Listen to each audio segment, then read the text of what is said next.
On poursuit notre série qu'on appelle « À l'affiche ». Et cette série-là, c'est une série qui présente des extraits de films.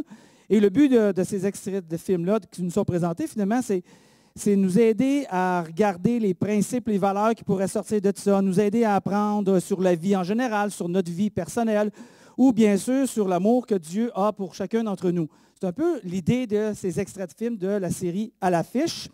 Et quand on regarde ça, bien, vous allez voir que, vu qu'on transpose les extraits dans notre quotidien, bon, c'est comme si on est à un certain moment donné, quand on regarde ces films-là tranquillement chez nous devant du popcorn, on est des spectateurs. Mais aujourd'hui, quand on fait ces extraits-là le dimanche matin, on devient un peu les acteurs parce que quand on part d'ici, finalement, on part avec des idées, des principes à pratiquer dans nos vies pour finalement transformer nos vies, changer nos vies et changer les gens qui sont autour de nous graduellement par notre influence, par notre approche, par les principes qu'on met en pratique qui viennent bien sûr de Jésus. C'est ça qu'on appelle être à la suite de Jésus.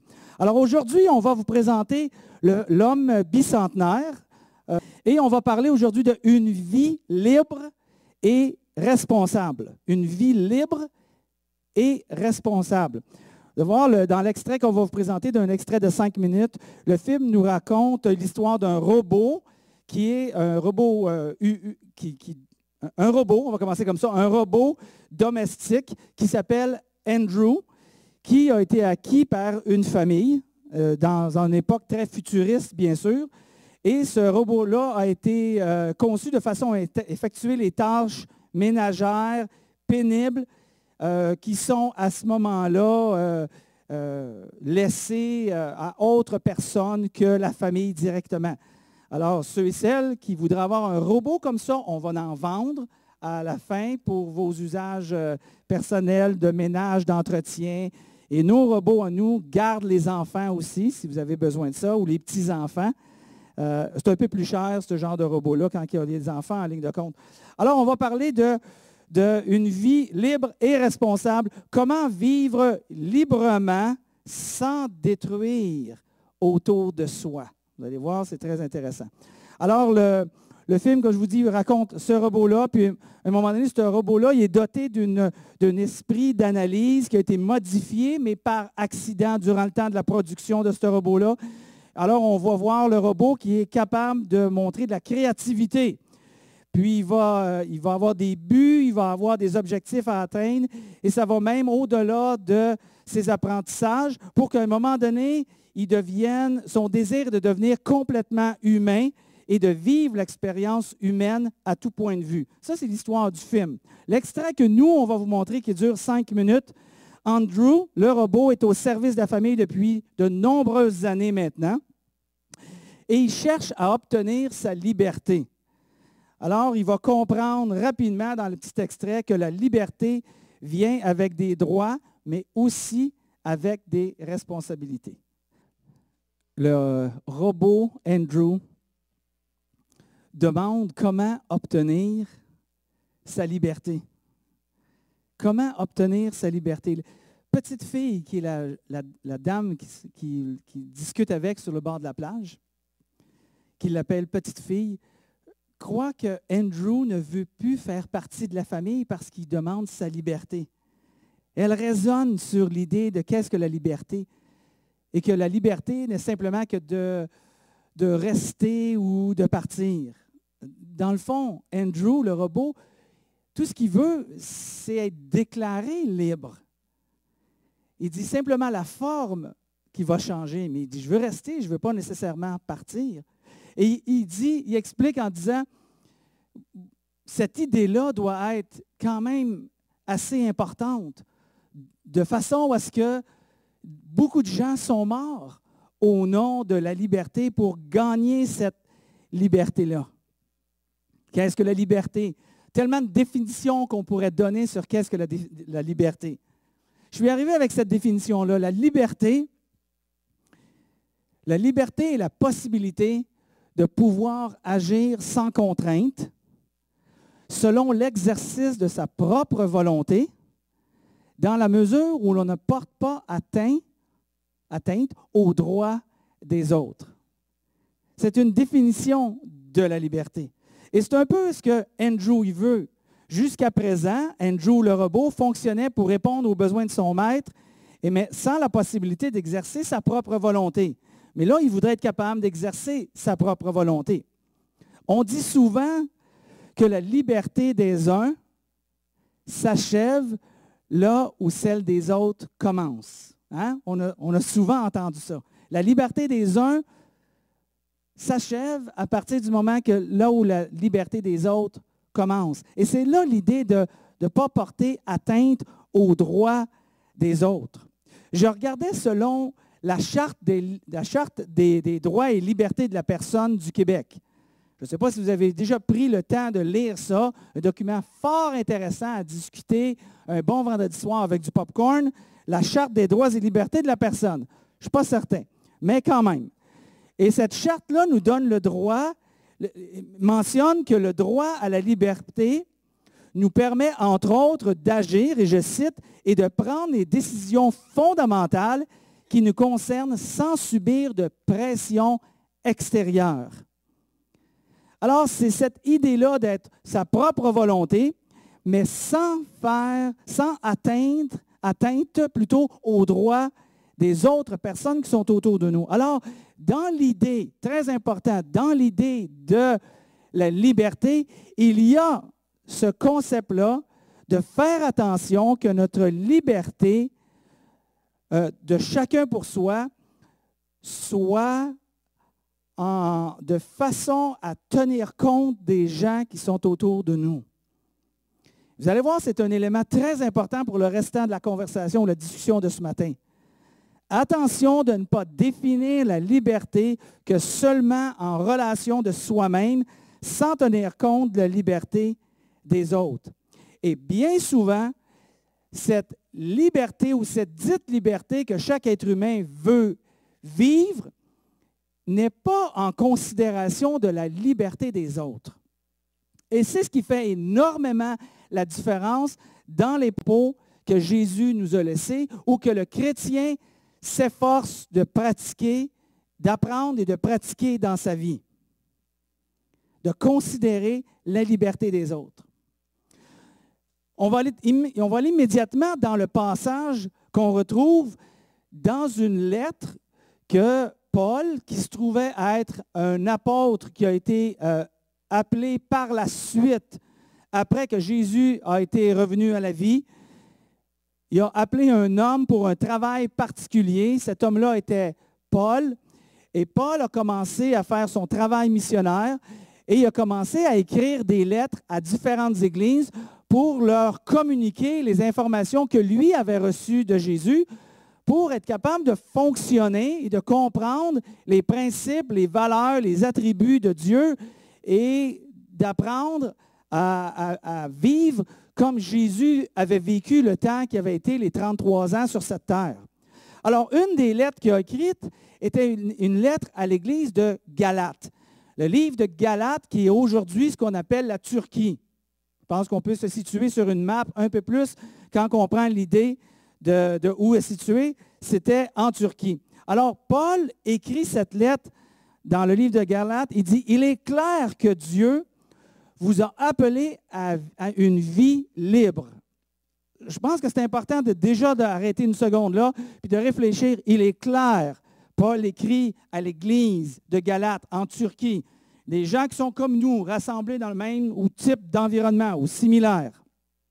Il est clair que Dieu vous a appelé à une vie libre. Veillez simplement à ne pas utiliser cette liberté comme un prétexte pour faire tout ce que vous voulez.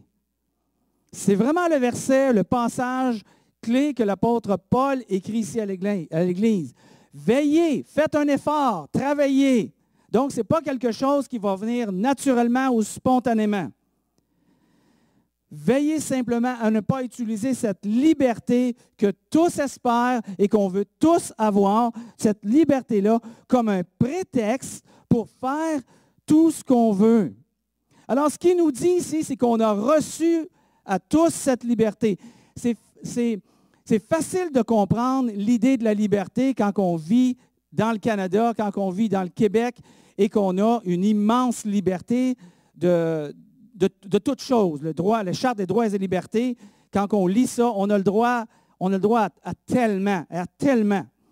Alors, mais il dit, faites pas de toute cette liberté-là que vous avez un prétexte pour faire tout ce que vous voulez faire, mais plutôt d'agir comme des bons administrateurs qui gèrent les ressources qui lui sont confiées. Si on avait une entreprise, on serait de bons administrateurs pour que l'entreprise fonctionne bien avec les ressources humaines, les ressources financières. On ferait la distribution, l'allocation, la gestion de façon à ce que la compagnie fonctionne bien. Mais notre liberté est un petit peu comme ça. Notre liberté, elle doit absolument être bien gérée de façon à ce qu'on ne s'en serve pas comme un prétexte pour faire que ce qu'on veut et ne pas considérer les autres qui sont autour de nous. Parce que trop souvent, on a l'impression que la liberté, c'est juste une valeur qui s'applique pour une seule personne. Probablement, vous et moi, que si on aurait la possibilité de réécrire la Charte des droits de la liberté, la Charte des droits et libertés de la personne du Québec, on rajouterait probablement ces éléments-là, parce que c'est de même qu'on le vit. On rajouterait les éléments suivants. On rajouterait le droit de faire ce que je veux, quand je veux, avec qui je veux. Et là, sur cette base-là, c'est comme ça qu'on aime vivre notre liberté. On fait ce qu'on veut, quand qu'on veut, de la manière qu'on veut, avec qui on le veut. Il nous semble que ça c'est de la liberté. Pas vraiment. On va voir à quel point c'est non seulement pas ce qui est écrit puis une chance dans notre droit, la Charte des droits et libertés, c'est surtout pas un principe pour vivre une vie libre et responsable. La liberté, avant tout, ne peut pas se définir simplement par l'absence de limites et de contraintes. Je fais ce que je veux, quand je veux, avec qui je veux. Et là, c'est comme si on a l'impression qu'il n'y a pas de contraintes. Et quand on n'a pas de contraintes, on peut dire, là, je suis libre parce que je peux faire ce que je veux. Vous savez, dans de nombreux cas, on va voir les limites et les contraintes sont un moyen d'acquérir une meilleure liberté. Je vous donne un exemple de ça. Si vous décidez, on a notre petit, notre jeune, pas notre petit, parce que notre beau Antoine, je ne sais pas ce qu'il est Antoine, il est celui-là? Oui, il est en arrière. Notre beau Antoine, je ne sais pas si vous avez remarqué cette belle coupe de cheveux-là. Il est encore trop jeune pour peut-être être marié, mais éventuellement, ça va venir, ça va venir. Puis, il prend des cours de piano depuis qu'il est tout jeune. Je ne me trompe pas, Antoine, depuis que tu es tout jeune, prend des cours de piano. Mais quand tu prends des cours de piano intensément, ça vous restreint en quelque part dans votre limite et dans votre liberté.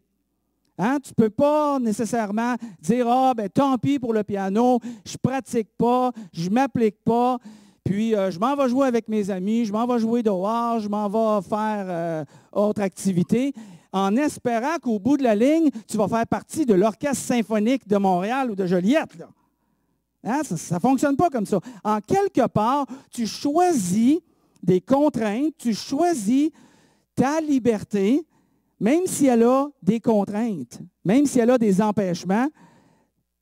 Donc, la liberté n'est pas simplement ce que je veux, comme quand je le veux, de la manière que je le veux. Et il fait, exemple d'Antoine, pour acquérir justement une meilleure liberté, une meilleure maîtrise de dans lequel il veut vraiment être libre, celle de bien jouer du piano, éventuellement, peut-être faire partie d'un orchestre symphonique. Ou un autre exemple de ça, de contraintes. Les contraintes nous libèrent simplement lorsqu'ils sont en accord avec notre volonté ou notre capacité. Bien facile à comprendre. Un poisson n'est libre que lorsqu'il reste dans les limites de l'eau. Si tu dis le poisson, moi je vais être libre, tu sors le poisson de l'eau quand tu es libre. Tu es libre d'être dans l'eau, tu es libre d'être en dehors de l'eau. Fais l'expérience avec tes petits-enfants. Tu vas voir, l'expérience va être troublante. Parce que le poisson sur le comptoir, il va faire ça de même. À un moment donné, il va vouloir que tu le remettes dans l'eau. Donc, ses limites à lui, il va en fonction de son élément naturel et évidemment avec ses capacités. La liberté n'est pas toujours une absence de contraintes pour être capable de dire « je fais ce que je veux, quand je veux, de la manière que je veux ». Le problème aujourd'hui avec ça, c'est lorsqu'on utilise notre liberté, nos droits, sans considération des autres. Lorsqu'on utilise notre liberté, donc tous les droits qui sont associés à cette liberté-là, sans considération aux autres. Et ça, c'est quelque chose que, c'est un concept qui est tellement peu pratiqué. Et je vous garantis que si on comprend puis on pratique ces éléments-là, que je vais, pour le restant là, du message qui va s'en suivre, là, puis on les pratique, vous allez réaliser que vous allez être comme un peu contre-courant que de l'ensemble de la population. Parce que l'ensemble de la population, d'une manière générale, c'est ce que je veux, quand je veux, avec qui je veux. Et ça, c'est ma liberté. Mais si nous, on comprend que la liberté, c'est toujours en considération des autres, bien, ça va changer la donne. Ça va vraiment changer la donne. Parce que le problème, il est là. Le problème, c'est lorsqu'on utilise notre liberté sans considération pour les autres. Quelques exemples de ça. J'ai le droit de mettre mon auto dans cette rue. Hein? Il n'y a pas de pancarte qui dit que tu n'as pas le droit, tu es dans les bonnes heures. Tu peux mettre ton auto dans cette rue-là. Mais quand tu mets ton auto dans cette rue-là, exemple, ou ton camion, on va y aller comme ça, pas ton auto, ton camion, un gros bloc, là, un gros camion, là, puis tu as le droit de le mettre. Mais ton voisin de l'autre bord de la rue, là, ben, il ne voit plus. Il ne voit plus rien. Tu as carrément caché sa vitre parce que c'est trop proche de sa maison. Fait qu'à l'année longue, tu pourrais mettre ton 18 roues, on va y aller avec ton 18 roues, puis tu le mets devant chez eux. Puis tu vas y répondre, mais il va te dire, ben, tu devrais peut-être mettre ton camion ailleurs, peut-être dans le parc, ou parce qu'à chaque fois que tu viens, tu le laisses là pendant 2 semaines, tu pars 3 jours, tu le laisses là pendant 2 semaines. Puis là, on va y répondre, ben, j'ai le droit. J'ai le droit de mettre mon camion là. Oui, c'est vrai, tu as le droit de mettre ton camion là. Mais est-ce qu'on le fait en considération des autres? Ou, le même exemple, toujours pour rester dans le voisinage, on décide de planter une grosse haie de cèdre, sans considération de l'autre à côté, et on se plante une grosse haie de cèdre qui cache encore une fois peut-être la vue du voisin ou qui empêche les oiseaux d'aller sur son terrain, ou je ne sais pas, mais sans considération des voisins. On a le droit, j'ai le droit, il pourrait te dire, « Hey, qu'est-ce que tu fais là? » Mais j'ai le droit de faire ça. Alors nous, on va exercer souvent nos droits au prix de la responsabilité. On va exercer nos droits sans considération aux autres, sous prétexte qu'on a la liberté de le faire. J'ai le droit d'écrire ce que je veux, quand je veux, où je veux, en autant que ce n'est pas de la diffamation, même si ça offense les autres. Ça, c'est un peu l'approche et la philosophie médias sociaux. Ou conducteur dans son auto. Tu sais? Là, on dit ce qu'on veut, on pense ce qu'on veut, ça devient public, on l'écrit, les médias sociaux. Puis là, les gens, ils affirment plein de choses, puis il y a plein de fausseté de toute manière là-dedans. Puis plus ça va, surtout avec l'intelligence artificielle, qui est un bon outil, qui peut être un très bon outil, qui en même temps peut être un outil vraiment de tromperie parce que ce n'est pas encore bien, je ne sais pas si vous avez lu ça, mais ce n'est pas encore bien défini, mais quand même. Et là, les gens peuvent dire ce qu'ils pensent comme ils veulent, puis ils s'insultent, puis ils se disent leurs 4 vérités. Puis, vous savez, quand quelqu'un dit ça, là, je recule. Là. Quand quelqu'un dit, ben moi, je dis les choses comme ils sont. Moi, je dis la vérité. Comme moi, c'est de même que je dis, c'est de même que je parle, c'est de même que je mets les choses droites devant les gens. Qu'ils le prennent, qu'ils ne le prennent pas. Hein, on a déjà entendu ce genre de... Fait que moi, quand j'entends ça, je recule un peu, là, parce que je sais que je vais manger une claque. Ça va pas bien long, là. Pourquoi? Parce que l'autre exerce son droit de liberté ou sa liberté d'expression à mes dépens. Et là, ça fait mal. J'ai le droit. Il a le droit de faire ça. Il a le droit de s'exprimer. Il a le droit. Mais à quel prix? C'est un petit peu comme aussi, j'ai le droit de jeter de l'eau. Hey, là, je suis de l'eau. Moi, avec les inondations qui sont arrivées à Notre-Dame-des-Prairies, là, parlez-moi-en de l'eau. J'en ai là, jusque-là de l'eau. J'ai de l'eau, puis là, tu dis, bon, ben, j'ai le droit de jeter de l'eau comme je veux. Tu as le droit. J'ai le droit de jeter de la nourriture comme je veux. J'ai le droit de gaspiller, si je veux, comme ça me semble. Mais en quelque part, ça appauvrit les ressources sur la planète. Mais tu as le droit de le faire. Mais à quel prix quand on appauvrit les ressources sur la planète? Donc, oui, absolument, on a le droit de vivre notre liberté et de laisser vivre les autres. Mais il y a un prix là-dedans. Il y a un prix à payer. Et ce n'est pas un principe, ce n'est pas ça la vraie liberté. Et ce n'est pas ça la saine liberté. La vraie liberté, la saine liberté, c'est vivre une vie libre, mais aussi une vie qui est responsable. C'est de considérer les droits et responsabilités qui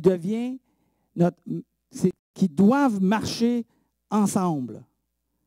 Droits et responsabilités. Quand je continue dans le texte que Paul nous a laissé, il est clair, il continue en disant, n'utilisez pas comme un prétexte pour faire tout ce que vous voulez et détruire votre liberté. C'est ça que je suis en train d'expliquer. Détruire sa propre liberté et détruire la liberté des autres qui sont autour de nous. Si chacun exige continuellement leurs droits individuels sans considération pour les autres personnes et sans prendre la responsabilité des conséquences de notre liberté, éventuellement, tout le monde va perdre sa liberté. Éventuellement, tout le monde perd sa liberté. C'est comme on dit, hein, ma liberté d'un va à la limite où celle de l'autre commence. Mais si moi, j'exerce ma liberté, parce que la loi me le permet, parce que les droits me le permettent, sans considération, automatiquement, l'autre, en quelque part, perd sa liberté. On s'entend-tu? On est-tu d'accord avec ça? Il perd sa liberté. Parce que toi, tu utilises pleinement, sans considération, la liberté des autres. Parce qu'on dit justement, la loi me permet de le faire, les droits me permettent de le faire. Et pourquoi? Pourquoi on agit de même? On agit de même, pourquoi on insiste sur nos droits? Pourquoi on insiste sur nos droits de la loi qui nous permet de faire les choses? Parce que insister sur nos droits et dans notre liberté, nos droits de la loi, parce que c'est notre liberté, ça ne transformera pas les gens, ça n'influencera pas les gens, puis ça ne nous rendra pas meilleurs. Ça ne nous rendra pas meilleurs. La loi, là, les droits et la loi, ce n'est pas inspirant, ça. Ça, ce n'est pas inspirant. J'ai le droit, j'ai le droit, j'ai le droit. C'est mon droit, c'est mes choix, c'est mon droit, c'est mes choix. La loi ne nous inspire pas du tout. Je vais vous donner quelques exemples. Si tu prends le code de la route, c'est-tu inspirant, ça? Est-ce que tu te lèves le matin, le samedi matin, puis tu lis le code de la route avant de commencer ta journée? Hey, là, tu dis, là, je vais être inspiré, vraiment. Non. Le code de la route, là, ne te rendra pas plus courtois. Non, non, non. Au contraire, ça va exposer ton manque de courtoisie. Les règles, d'autres exemples, des règles sur les assurances. Ce n'est pas parce qu'il y a des règles dans les assurances, des lois qui sont sur les assurances, que ces lois-là vont nous rendre plus soignés. Absolument pas. Les lois sur les taxes, ce n'est pas parce qu'il y a des lois, hein, quand c'est le temps des rapports d'impôts, on fait nos rapports d'impôts, puis on suit toutes les règles, puis toutes les lois, puis si tu passes à côté, tu vas te faire taper ses doigts. Tu as écrit ça en quelque part, ça rime. Les lois sur les taxes ne nous rendent pas plus financièrement responsables ou les lois sur les taxes ne nous rendront pas plus généreux. Ça ne contribuera pas à ça parce que ça ne nous inspire pas. Les lois sur le mariage ne nous rendront pas des maris plus aimants ou des femmes plus respectueuses. Hein? Ce n'est pas parce qu'on a célébré un mariage, hein? Miguel, à peu près un mois ou à peu près, quelque chose comme ça, on a célébré un mariage, mais ce n'est pas le mariage, ce n'est pas le papier légal qui va faire en sorte que subitement, Miguel devient le mari aimant parfait et que Titi devienne la femme respectueuse parfaite. Ce n'est pas la loi qui va venir déterminer ça. Hein? Ça ne changera rien, ça. Ça va juste mettre en évidence, oui, que ces gens-là sont l'un envers l'autre, qui forment une seule chair. Les gens disent, tu peux coucher avec qui tu veux, avec combien de personnes que tu veux, en autant que ce soit évidemment des adultes consentants, puis ça, la loi n'est pas contre. Ouais, c'est pas très, très inspirant, hein?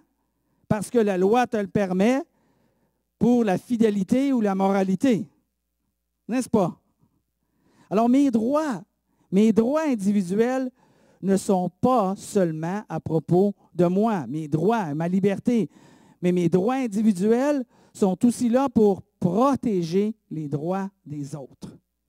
Très important. Si on veut suivre Jésus et faire une différence dans ce monde-là, il faut être transformé dans le renouvellement de notre intelligence et de ne pas se conformer, Romains 12 nous dit ça, de ne pas se conformer à la culture ou l'opinion ou la manière de vivre populaire, mais plutôt d'être complètement changé de l'intérieur pour refléter l'extérieur que Jésus nous montre. Alors, il nous dit, oui, votre liberté, vous avez votre liberté. Oui, les lois sont une bonne chose, mais les lois ne nous inspireront pas et il faut aller au-delà des lois pour être capable de faire une différence lorsqu'on veut exercer notre liberté parce que, justement, on dit qu'on veut suivre Jésus-Christ. Notre objectif dans notre liberté pour vivre notre liberté individuelle, est d'être capable de protéger les droits des autres. Paul, toujours à l'Église de Galate, écrit le passage suivant, il dit, « Utilisez plutôt votre liberté pour vous mettre au service les uns les autres. » Ah, pas pour gagner ses droits, pas pour faire valoir ses droits, pas pour avoir raison, non, pour vous mettre au service les uns les autres. C'est complètement un paradigme qui est complètement différent que la mentalité générale de la population qui dit la liberté, c'est ce que je fais, c'est ce que je veux, quand je veux, de la manière que je veux, où je veux, c'est juste moi qui compte. Non, Paul il nous dit, si vous voulez être à la suite de Jésus, regardez ce que lui a fait. Il n'a pas utilisé les lois, les règles pour se défendre, mais plutôt il s'est abaissé jusqu'au point de donner sa propre vie, pour que nous, on puisse avoir cette liberté-là. Mais cette liberté-là, possible à cause de Jésus-Christ, est efficace lorsqu'elle est utilisée pour être au service les uns les autres. Comment? Dans l'amour. C'est ainsi que la liberté, la vraie liberté, se développe au milieu de vous. C'est ainsi que cette liberté-là va se développer. Alors, si on veut réécrire une charte, on n'écrira pas la charte des droits et libertés de la personne du Québec, parce que je ne pense pas qu'on a le droit de faire ça, mais on va avoir la charte chrétienne. La charte chrétienne va se résumer juste à un seul commandement à se souvenir, tu aimeras ton prochain comme toi-même. Ah, ça c'est la nouvelle loi, la nouvelle règle, la nouvelle liberté. On ne fonctionne pas selon les lois, malgré qu'on respecte les lois, mais on ne fonctionne pas pour se laisser inspirer pour les lois et faire valoir continuellement nos droits, mais plutôt d'agir dans l'amour. Paul dit, car tout ce que nous savons de la parole de Dieu se résume en une seule phrase. Tu aimeras ton prochain comme toi-même. Ça, c'est un acte de vraie liberté. Tout ce que nous savons de la parole de Dieu. En d'autres mots, il est en train de dire tout ce que la loi dit. Et il résume toute la loi. Ici, dans le contexte de Galates, il fait référence à une certaine loi que les Juifs et les non-Juifs cherchaient à se poser la question, est-ce qu'on doit se soumettre à la loi mosaïque, la loi de Moïse, qui avait 630 lois, plus tous les 10 commandements qu'on connaît très bien. Est-ce qu'on doit se soumettre à ça ou non? Et Paul résume toutes ces lois-là, toutes ces règles-là en disant, toutes les lois se résument à une seule, ou en d'autres mots, tout ce que nous savons de la parole de Dieu, toutes les lois se résument à une seule. Tu aimeras ton prochain comme toi-même.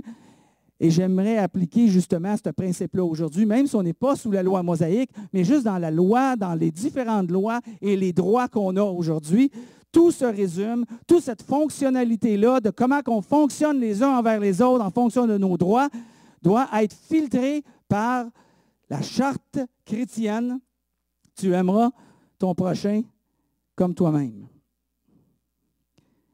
Paul continue en disant, mais si vous vous blessez les uns les autres, regardez là, c'est quand on essaie de faire valoir nos droits coûte que coûte, à n'importe quel prix, au prix de notre liberté de faire ce qu'on veut, quand qu'on veut, de la manière qu'on veut. Il dit, si vous vous blessez les uns les autres, et si vous vous entre-déchirez, prenez garde, vous vous détruirez aussi mutuellement. Ce qui est en train de dire ici que si on fonctionne selon la loi et qu'on veut toujours être capable de défendre nos droits en toutes choses et non pas fonctionner selon l'amour, ce qui va arriver, c'est qu'on va se déchirer les uns les autres. Et c'est ça que les êtres humains sont très bons à faire parce qu'ils cherchent toujours leurs droits en premier. Vous savez ce que le frère de Jacques, on l'a déjà mentionné ici, le frère de Jésus, plutôt, Jacques, disait où était la source de conflit. La source de conflit, il dit, c'est parce que vous cherchez à faire valoir vos propres droits. C'est parce que vous dites, c'est ce que moi je veux de la manière que je veux, et ça donne, c'est allumer comment on appelle ça? L'allumette. Merci beaucoup, vous êtes dans mon cœur, dans ma tête. C'est allumer l'allumette pour faire partir un feu, parce qu'on cherche à avoir nos propres droits, et ça, c'est la source des conflits qui existent entre chacun d'entre vous. Jacques nous dit, le frère de Jésus. Alors, il dit, si on fait ça, on va se blesser les uns les autres. On va s'entre-déchirer les uns les autres. Sous quel principe? Sous le principe que j'ai le droit. La loi me le permet. Et là, on veut défendre absolument ses droits. Les gens vont amener des gens en cours pour obtenir des biens, des situations, puis, sans filtrer cette idée-là de est-ce qu'on agit dans l'amour? Est-ce qu'on agit dans l'amour? Est-ce que c'est tu aimeras ton prochain comme toi-même? Il y avait un de mes garçons qui me discutait hier, qui voulait faire une certaine action, que je vais garder quand même discret par rapport à lui. Il voulait faire une certaine action. Puis je voyais très bien dans sa raison pour laquelle il voulait faire ces actions-là par rapport à une personne. Je me disais, est-ce que tu filtres bien la raison pour laquelle que tu fais ce que tu veux faire? Est-ce que tu es conduit, dirigé par l'amour ou tu es dirigé par le jugement? Est-ce que tu es dirigé par la haine, la vengeance ou tu es dirigé par l'amour? Et c'est important que ton cœur soit bien clair là-dedans pour justement ne pas blesser parce que tu veux faire valoir tes droits. Il était là, je ne suis pas sûr que c'est par l'amour. Quand on s'arrête, là, c'est une réponse qui est assez facile à répondre. Et le problème de ça, c'est qu'on va arriver, on va se blesser et on va s'entre-déchirer. Qu'on soit chrétien ou non chrétien, qu'on soit croyant en Jésus, qu'on soit entre les deux, qu'on soit juif, musulman, bouddhiste, le même principe reste. C'est un principe humain qui s'applique pour toute personne. On n'a même pas besoin d'être chrétien pour être capable de comprendre ce principe-là et chercher à l'appliquer. De vouloir son intérêt, ses droits et protéger à tout prix. Il dit, vous allez vous déchirer entre vous autres, prenez garde, vous allez vous détruire mutuellement. Et le résultat de ça, c'est qu'on va emmener des gens en cours, on va exprimer nos idées, on va vouloir défendre nos droits à n'importe quel prix, puis hey, il m'a fait ça, puis moi je vais l'amener en cours, puis tu vas voir comment ça va se passer, puis hein, ils vont me le donner cette affaire-là, puis des fois, là, je me dis, wow, tu es vraiment animé par l'amour. Pas sûr. Je pense que tu devrais attendre un peu. Calmer un peu. Calmer un peu. Et vous savez, tant aussi longtemps que cette attitude-là va être parmi les gens, il va y avoir une déconnexion. Il va y avoir une déconnexion entre mes droits ou la loi et la responsabilité de la liberté. Et tant qu'il y a une déconnexion entre la loi ou les droits et ma responsabilité, face à ma liberté, sans tenir compte aux autres, tant qu'il va y avoir une déconnexion, vous savez qu'est-ce que ça va faire? On va juste continuer dans notre société à avoir les riches qui vont continuer à dominer les pauvres. On va avoir encore les enfants qui vont être des victimes. Hein, il y a quelqu'un qui me parlait d'un film d'enfant qui a été abusé ou qui est vendu sur le marché. Ça va toujours être encore là. Les femmes dans le monde qui vont être utilisées pour des commodités. On voit ça à grandeur de la planète. Ce qui est légal va sembler toujours moral, même si ce n'est pas le cas.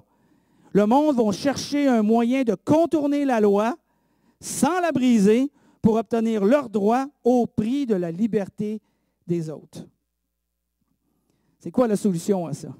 C'est quoi la solution à ça? Et je conclue avec cette idée.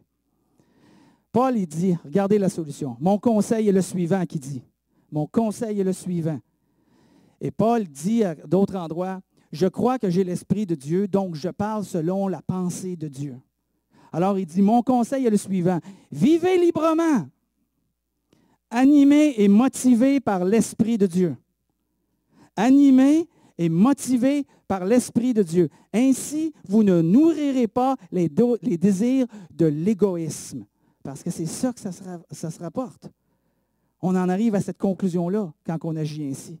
Alors, il dit, mon conseil est le suivant, vivez librement, animés par l'Esprit de Dieu. Et là, vous me dites, oh, mais c'est quoi, afin qu'on n'agit pas dans l'égoïsme? Oh, mais c'est quoi être animé de l'Esprit de Dieu? C'est être animé selon les valeurs qui viennent de Dieu.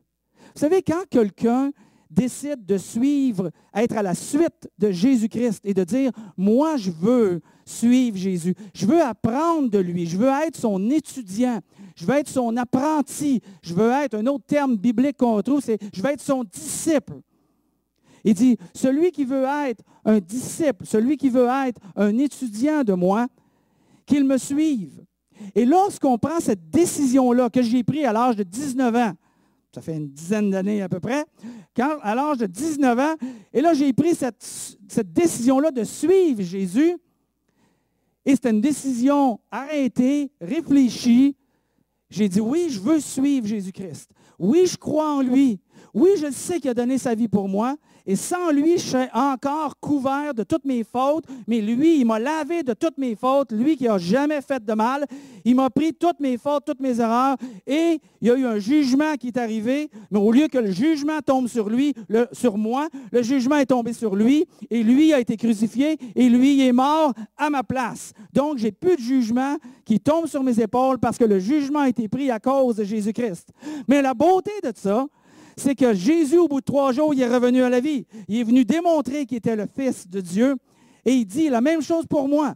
Le jour où j'ai reconnu Jésus, j'ai dit, moi, je veux suivre Jésus. Et j'ai accepté le sacrifice qu'il a fait pour moi. Moi aussi, spirituellement parlant, je suis revenu à la vie. Et au moment où je suis revenu à la vie, Dieu m'a fait un cadeau. Dieu m'a dit, je vais te donner ce qu'on appelle le Saint-Esprit. C'est l'Esprit de Dieu qui habite le croyant et qui le convainc des choses de Dieu, qui lui enseigne les choses de Dieu, qui le motive sur les choses de Dieu, qui le dirige selon les choses de Dieu. Et c'est ça l'Esprit, ça s'anime dans une personne. Ce qui est à l'intérieur peut commencer à s'exprimer à l'extérieur parce que l'Esprit habite l'individu, parce que l'Esprit de Dieu l'habite. C'est ça que Paul dit ici. Mon conseil est le suivant. Vivez librement, absolument, mais animés et motivés par l'Esprit de Dieu. Qui veut dire qu'on va avoir, au lieu de faire valoir nos droits à n'importe quel prix, même en enlevant le prix de la liberté d'un autre, au lieu de vivre de cette manière-là, on va aimer notre prochain comme soi-même. Comment qu'on va l'exprimer? Et Paul dit ici, un peu plus loin, quand vous irez lire dans le passage, il dit, plutôt l'Esprit de Dieu, au lieu de chercher vos droits et aimer votre prochain, vous allez l'exprimer en ayant de l'affection les uns pour les autres. Vous allez l'exprimer en ayant une joie de vivre. Vous allez l'exprimer avec une sérénité. Vous allez l'exprimer avec une compassion de Dieu. Vous allez l'exprimer avec un engagement loyal. Vous allez l'exprimer avec de l'amabilité les uns envers les autres. Et il dit, vous savez, de toutes ces choses-là, il n'y a pas de loi contre ces choses. La loi n'a pas de force contre ces choses. Et vous allez exprimer véritablement la liberté et vous allez contribuer, ce qui est énorme, à la liberté des autres. Wow! Ça, c'est suivre Jésus-Christ. Et si on en fait une dernière application, pour qu'on parte avec quelque chose. Et après, je prie, puis je laisse la musique rentrer avant de me faire chicaner. On en fait une application. OK? Cette application-là, fais ce qui est juste, non pas ce qui te justifie. Fais ce qui est juste. C'est la loi, c'est plus que la loi. C'est conduit par l'amour de son prochain. C'est aller au-delà de ce que la loi. La loi, là, c'est le minimum. C'est le minimum. C'est la base. Le chrétien, là, il devrait aller plus haut que ça, plus loin que ça, avec plus d'engagement. Fais ce qui est juste, non pas ce qui te justifie. 2, fais parce que c'est responsable, non pas parce que c'est légal. Fais-le parce que c'est responsable de faire ça. Laisse peut-être pas pousser une haie ou va voir ton voisin pour parler avec lui. Peut-être laisse pas ton troc en avant. Peut-être tu ne dis pas tout ce qui te passe par la tête sur les médias sociaux. Fais ce qui est responsable, non pas ce qui est légal ou permis. Et 3, fais ce qui est moral, non pas ce qui est socialement acceptable. Fais ce qui est moral. Fais ce qui est moral, pas ce qui est socialement acceptable. Et Paul continue en disant, tout est légal, mais tout n'est pas bon pour toi. Tout est légal, mais tout n'aide pas à grandir dans la foi. Paul résume cette conclusion-là de cette manière-là. Tout est légal. Tu as le droit, il est en train de dire, tu as le droit de le faire. Mais est-ce que c'est bon pour toi? Est-ce que c'est bon pour l'autre? Tout est légal. Tu as le droit de le faire. Mais tout n'aide pas à grandir ta foi. On va prier, puis on va laisser. J'inviterai le band de venir prendre place le temps qu'on prie, puis qu'on demande à Dieu de nous aider dans cette marche quand même difficile de aimer son prochain et d'exercer notre liberté dans ce contexte-là, plutôt que simplement dans le contexte « j'ai le droit de le faire ». Père éternel, on te remercie pour tes paroles saines, bonnes, qui nous poussent d'aller plus loin que le minimum. Enseigne-nous à surpasser la loi et plutôt à agir dans l'amour, afin qu'on ne détruise pas ni notre liberté, ni celle des autres, et qu'on soit reconnu comme étant de tes enfants parce que justement, on a un amour les uns envers les autres. Et cet amour-là n'est pas de se battre pour ses droits, mais plutôt très souvent de concéder par amour pour les autres. Merci pour cette liberté que tu nous as donnée au Québec, liberté d'agir, liberté de choisir, liberté de penser, liberté d'expression. Merci pour cette immense liberté de ce pays libre que tu nous as donné, dans lequel tu nous as fait naître, grandir ou inviter à se joindre. Merci pour cette liberté-là aussi que tu nous as donnée grâce à Jésus. Cette liberté-là qui me rend libre, moi, peu importe où je suis, que je sois enfermé, que je sois en prison, que je sois dans un autre pays où la liberté des individus n'est pas respectée. Je sais que moi, je suis rendu libre à cause de Jésus-Christ. Et je ne suis que dans l'attente où Jésus va venir me chercher pour vivre dans la liberté et dans l'amour pour l'éternité dans ta présence. Merci pour le rachat de ma liberté grâce à Jésus-Christ. Et c'est en son nom très précieux qu'on te prie, Père. Amen.